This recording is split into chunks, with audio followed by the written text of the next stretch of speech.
Walk one, people. It is I, TonyFlygon, guest narrating for SourBawss. Sour has been busy and his computer's been fucking up, and all of this combined has resulted in less videos on his amazing channel, so I decided to offer my services, and he sent me one of his save files. I decided to narrate the battle on there, and this happens to be the one. It's Sour versus new Saki, better known as David, which is his actual name.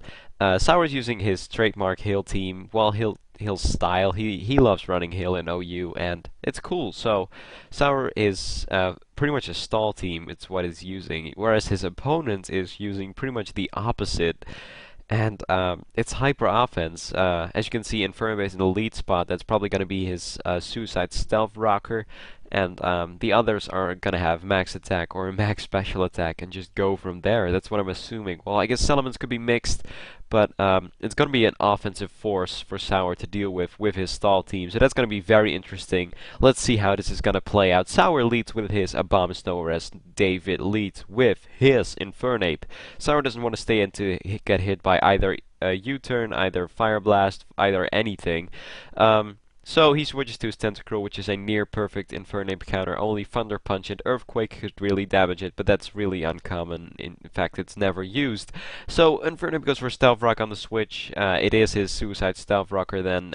Sour goes for Blizzard on the switch, thinking one of the dragons would come in to absorb a Scald.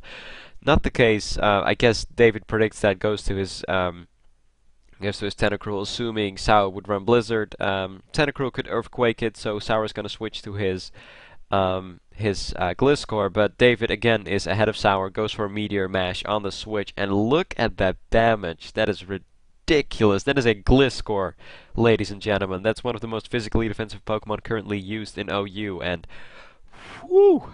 I guess in Gliscor's defense, the attack stat that Metagross possesses is pretty damn ridiculous, but still, that's oh my god, that damage. At this point, Sour isn't sure whether or not an Earthquake will kill this Metagross. David catches on the subbing, so he decides to go for hidden powers, but with Hail and Life Orb damage actually appearing on substitutes, unlike 4th gen, Sour is able to wither down this Metagross pretty well and then kill it with Earthquake, thinking the final blow and Earthquake would come on this turn. David switches out his Gliscor or his Metagross and goes to his Latios, whereas Sour just protects to get a little bit more of recovery to then Earthquake, but that's not the case since he switched. Thinking his Latios could be choiced, or probably is choiced, Sour is gonna go for a Protect to see what Latios could potentially lock himself into. If it's choiced, that is, we cannot confirm that yet.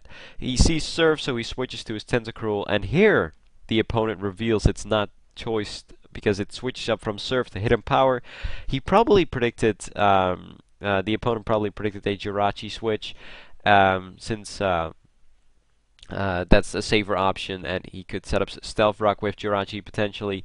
But that's not the case. He did go to Tentacruel as Latios switched up to Hidden Power Fire. No reason for Latios to stay in, as Sour then switched to his Jirachi to take a potential Draco Meteor, whereas the opponent makes a switch to his Metagross. Sour then protects again. A lot of protect on his team. I guess it's good against choice users and just good of scouting measures in general, but still, a lot of protect and Hail Stall, I guess. Anyway, Metagross came in trying to do some damage with Hidden Power Fire. Predicting another Hidden Power Fire, Sour switches to his Tentacruel, but Metagross nails it with Earthquake on the switch, and I thought that was a great prediction, but it actually wasn't, as Sour told me beforehand, because Sour told me that David just realized, oh wait, Earthquake is going to do more on this Jirachi because it's specially defensive. So he just switched up to Earthquake, just now realizing how that all worked. Sour then switches in Heatran after his Tentacruel gets demolished, sets up Stealth Rock, whereas the opponent hits him with an Earthquake, but he turns on a Balloon, so that did not work. Then Earth Power, since Fire Blast is not necessary, since Earth Power will take it out anyway and is the safer option due to accuracy reasons. Infernape comes in. Sour prefers to not take a close combat directly to the facial area, so he switches to his Frostlass, who is Ghost typed, who can easily take a close combat, and and dodge it because ghost typing, and he's probably going to sub up on the switch, or even if he stays in, it's going to be a hard time breaking it because most of the fire types, barring Fire Punch and Flare Blitz that Infernape uses, aren't fully accurate, and with Snow Cloak activated, that's going to be a tough time to hit it. So substitute on the switch. Latios showed Hidden Power Fire earlier to predict a Jirachi switch, so Sour knows it's Hidden Power Fire, not Fighting, because that's also resisted on Tentacruel, but since it's Hidden Power Fire, the speed IV is dropped from 31 to 30, knowing it's not a speed type. Blizzard will always outspeed and kill this Latios. Terrakion comes in, very unreliable check to Frostlass, and even more so when Blizzard freezes. Now, that's pretty lucky, pretty goddamn lucky, but on the other hand, in Sour's defense, the Terrakion needed to hit 2 Stone Edges in a row to take out this Frostlass, and Sour could have easily tried subbing up, and I think it's 64% accuracy for Stone Edge in Hail. Correct me if I'm wrong, but it's not very accurate at all. It's worse than Focus Blast, so it's not something you want to rely on. And it's just a hard time overall. And it looks like Frostless is gonna clean up here because Hyper Offense is fast, but apparently not fast enough. This Salamence is Choice Scarfed, but Sour had to substitute up. He went for Crunch, very interesting option. I don't really know what it's gonna hit, but apparently David found its use for it. Crunch takes out the substitute, and Sour kills it with Blizzard. Another dragon comes in just in case the opponent runs dual Choice Scarf.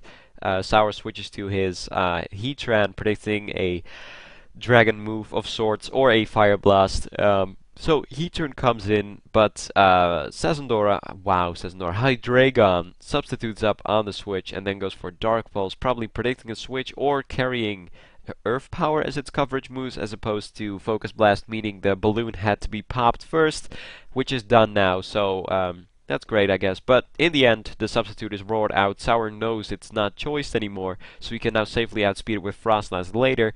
Infernape comes in, he Sour predicts the U-turn, I think, goes for Roar, or predicted another move and went for Roar. Anyway, Infernape did not kill the Heatran, which should say enough.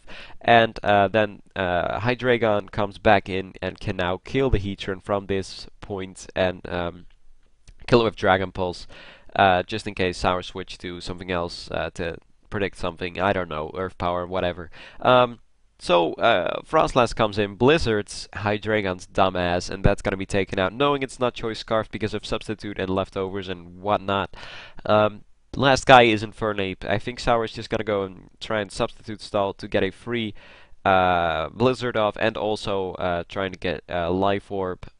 Although I'm not sure if it's Life Orb, it may be Focus Sashed, because it was in the lead spot. It's probably Focus Sashed, and Hill is gonna do a number though, but it's slowly getting there. Plus the defense drops. Wait, no, there were no defense drops. Close Combat can even hit this Frostlass. Sour decides he had enough of it, and he has the freaking Destiny Bond, so lowering the score isn't really a big deal. Sour has won this battle, and he has overcome this hyper offense massacre that is the team David was using, and that's a good game. So it's a double down in the end, but Sour still had some Pokemon remaining, so that means Sour has won this battle. I hope you all enjoyed. Sour's gonna be making more video. This is such a great video.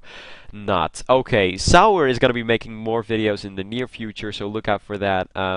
Yeah, that's it out of me. I hope you all enjoyed, and yeah. Okay. Hey, that's it. Goodbye.